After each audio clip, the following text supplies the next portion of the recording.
After you've watched this video, two things will happen. You will look at all your belongings differently and you will never, ever waste a piece of fabric again. Ever. Regardless of whether it's clothes, bed linen, curtains, actual yards of fabric, or whatever it is. And it won't matter if it's old, torn, or just went out of style. And turn it into something awesome. Something so easy, but very, very fun to make. And by the end of this video, you will know all you need to know to do it too. And then you'll just want to do it to all the fabric items you own, okay? You've been advised. Be careful. And by the way, if at any time you think you know what we'll be making today, don't forget to leave me a comment below with your guess. Let's see who gets it first. Now, you can mix and match any fabrics you have on hand. I am going to be using these old bed sheets I have right here.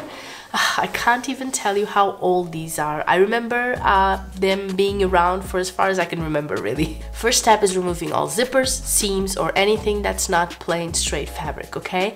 I don't advise trying to unstitch these because it will take a really long time and it's not really necessary. And if you have like a pattern piece of fabric and a white or a solid one like this right here, you can use them both because we are braiding them together.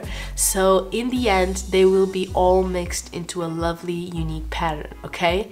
So go ahead and use them. I certainly will. Okay, so now we cut these into some 5 centimeter or 2-inch strips. And depending on how big your project is, you may need a lot of strips. But don't worry, because you can always add more if necessary. And yes, you can go ahead and rip your fabric. No need to cut it with a rotary cutter or anything like that. It's not a precision project at all. And worn out sheets or anything similar is going to be a little bit or a lot bent out of shape. So let's embrace it. Now, my only exception for that is if you're using t-shirts or any kind of knit or material that can't really be ripped without ruining the whole thing, okay? For that, you will want to use a scissor or your rotary cutter. And guys, can we just take a second and think of the possibilities here? Imagine doing something for your mom out of your baby clothes, or using clothes from someone who's no longer with us to make something to remember them by.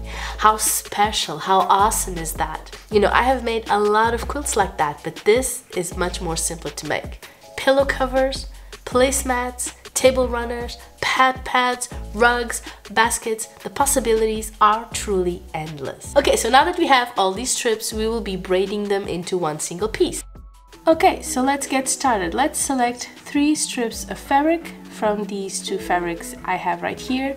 You can use, you know, whatever fabrics you want. I have 2 kinds, so that's what I'm using.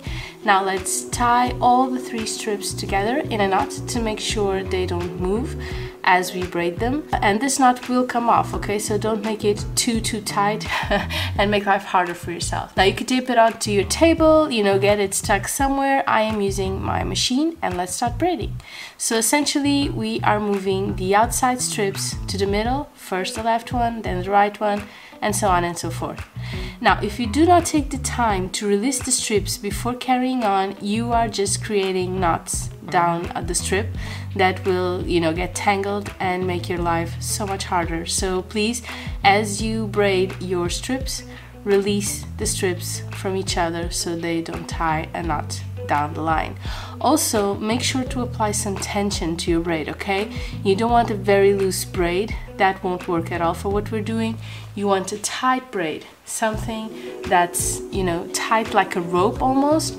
And so you want to keep your fingers on the braid you've just created to make sure it doesn't get loose and ruin the whole effect, okay? So we just hold it with our fingers as we braid.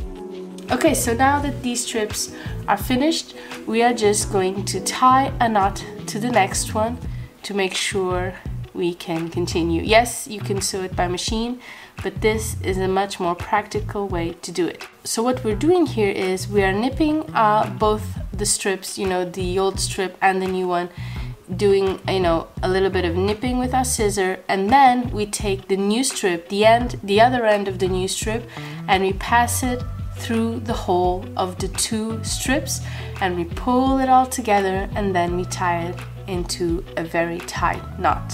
And there may be some, you know, overflowing fabric, but you just wrap it around, and then you continue to braid.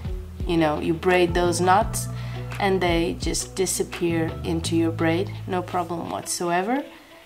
And then you just keep going.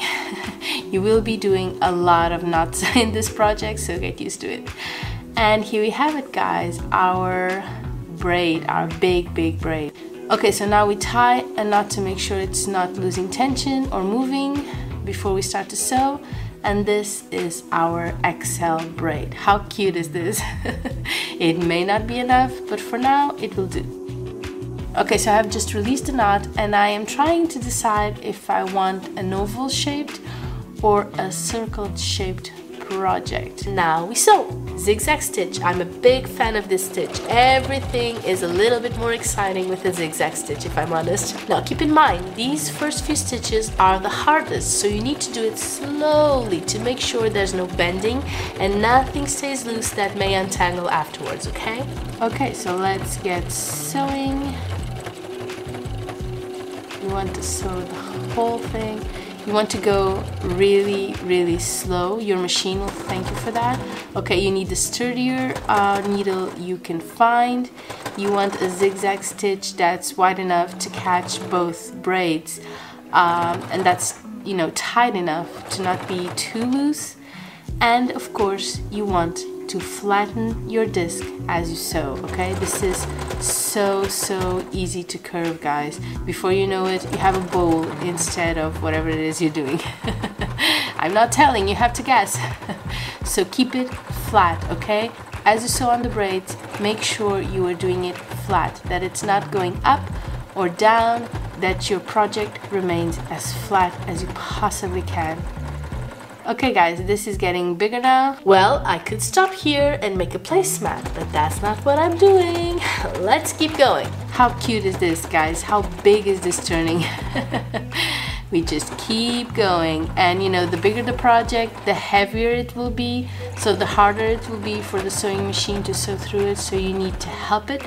But at the same time, make sure your sewing machine isn't pulling on your braid, because if it is, it will ruin the whole look. It will curve, okay? It will turn into a bowl or a hat or whatever.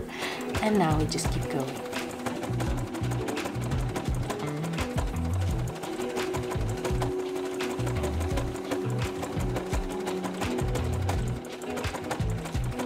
And here we have it, guys. We made a very easy, very simple rug that was so much fun to make. How does it look? I love it. A braided rug made out of something you would probably throw away. How special is this? So did you guess what we were making? Will you try it now that you know how easy it is to make? Let me know, okay? Thank you for doing this with me. I hope you enjoyed it. I know I did, and I will be seeing you really soon. Bye bye.